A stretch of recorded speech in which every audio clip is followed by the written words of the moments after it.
This is Firegod 522 with my 9th tutorial, and today I'm going to be showing you guys how to make a halo show over somebody's head. So where they walk, there will be a circle circling them. If that just makes any sense. But it's going to look like you're an angel walking around, pretty much. Okay, so let's go ahead and get a metal plate, and just put that up here. Let's go ahead and make a Holo emitter. I'm gonna color mine yellow so it looks like a halo when it's over me. I'm just gonna put that down. Let's get a Holo grid. Put that up there. We'll leave that alone for now until later. Okay, so let's go ahead and get our gate set up. Let's go to gate time and timer. I'm gonna put that at the bottom. Now we're gonna need two multiplies. Well, 3 multiplies. Put that right there. And then 2 up here.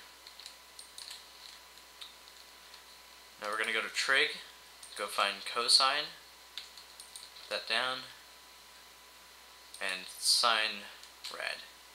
Oh, it's supposed to be cosine rad and sine rad. It kind of matters in some cases. Okay. Let's go ahead and get our wire tool out. And we're going to start wiring.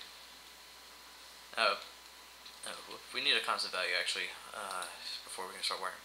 Value 1 is going to be how fast our circle spins. Value 2 is going to be how big the circle is. So I want a fast, small circle. So I'm just going to put that right there. And value 3, we'll worry about that later when we get to it. Okay. Now, A on the multiply goes down to the timer. And I need bigger wires. Okay, so multiply goes to timer. B goes to the value of 15. Now, cosine for A goes to that multiply we just wired up. Sine goes to the multiply. Now our multiply is up here. Guess what? We're going to multiply the cosines. So wire that to there.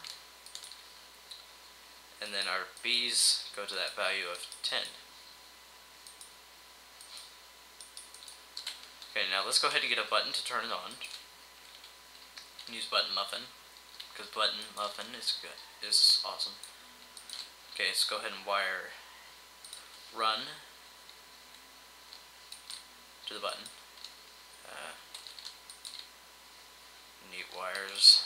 Okay, so now that's at the button, and then our active on here goes to the button as well.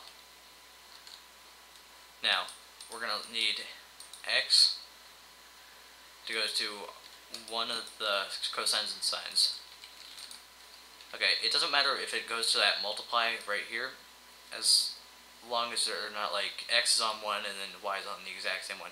If X is on this one, then you have to have Y on that one. If it's Y is on this one, then X on that one. See what I'm talking about? Okay, let's go ahead and turn this on, and we have our little Holo circle. This is like, remember if you guys are still with me from like way back when I had the old tutorials, I taught you guys how to make like a giant one of these. And then I told you if you move it, you get this glitch where the shadows. Yeah. Okay, so we have that circle and it's kind of annoying. So turn that off. Now we're going to need a target finder. I'm going to use that cool new target finder made by Beer. Yeah, and then we're going to need a beacon sensor. And put that right here. Output world positions for GPS coordinates. Let's go ahead and link them. Right click each, or right click the beacon sensor and right click the target finder with the beacon sensor tool. Okay, now we're going to need 3 adds. Now let's go to arithmetic. Add. And I need a different gate. I'm going to use a CPU gate because it just kind of sticks out. Put them 3 right there. And then we're going to go ahead and wire these up. Okay, now A on the top is going to go to world X. B on that exact same one is going to go down to that multiply that's wired to the Holo emitter, and that's off, but oh well. Okay, now we're going to do the same thing with down here. A goes to world Y, B goes down to the other one. Now add, and the third one, go to world Z. Okay, so let's go ahead and wire our new things up. So X goes to the top, Y goes to the right. Crap. Z goes to the add.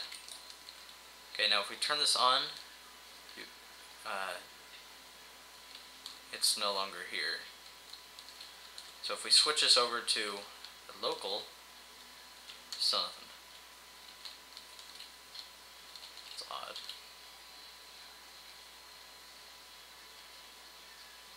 I think I forgot to link it correctly. Oh yeah, I did. Okay, let's go ahead and get your Holo emitter back out. Right click the Holo emitter, left click the Holo grid. I'll turn it back on and off. And where is it? Oh, there it is. Okay, I didn't see it by my feet. Now, we don't want this at our feet, and that's a little problem. Now, this is why I was talking about that third value, and we're going to change our number of values to 3. Value 3 is going to be about 85. The normal player height is around 60, 65, but we want this over their head, not like right in their face. So let's go ahead and change that, or update it. Now we have that output of 85. Now we go back to that add that we didn't wire, and we're going to wire it down to that value of 85.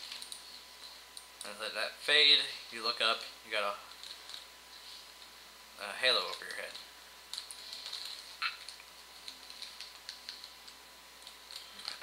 So this is pretty much what we want, but we don't really want it as big, maybe a little smaller.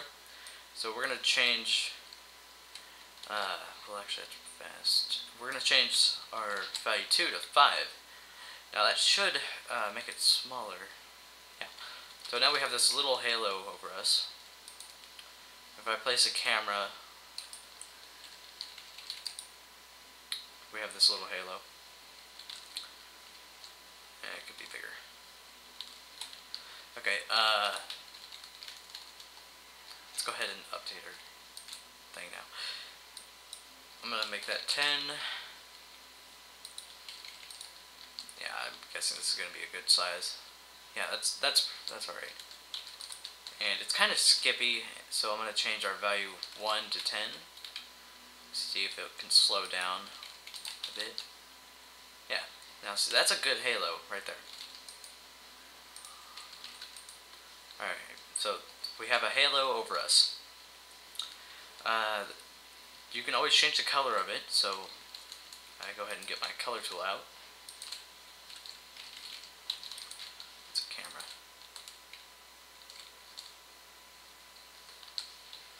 Okay, so let's go ahead and change our colors. I'm going to make it red. I have a red halo. Green. Blue. And then you could probably hook up a random gate maybe if you have a colorer on it. I think that would work pretty well. Okay, well that's a halo. Okay, well this has been Firegod 5.2 with my 9th tutorial. Not 9th. Not 8th, it's actually my 9th, yeah.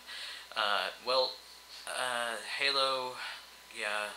You can mess with people, they'll be like, oh my god, how did you get that? Are you Gary Newman or something? Anyways, have fun, don't burn yourself.